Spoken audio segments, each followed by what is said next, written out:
دعا دستک کی طرح ہوتی ہے اور مسلسل دستک سے دروازہ آخر کھل ہی جاتا ہے۔ گھبراؤ مت، بس اللہ پاک پر یقین رکھو، وہ تمہیں کبھی گرنے نہیں دے گا۔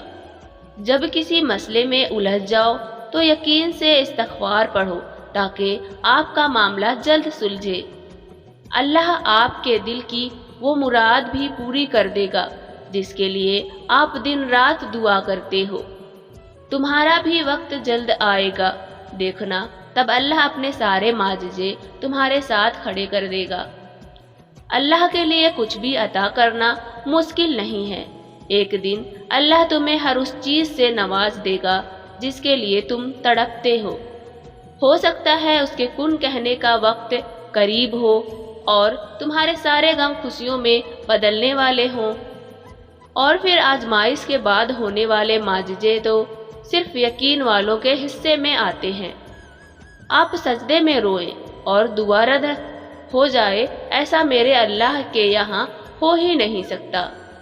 مت بھولو کہ تمہارا کام صرف التجا کرنا ہے، تدبیریں وہ خود نکال لیتا ہے۔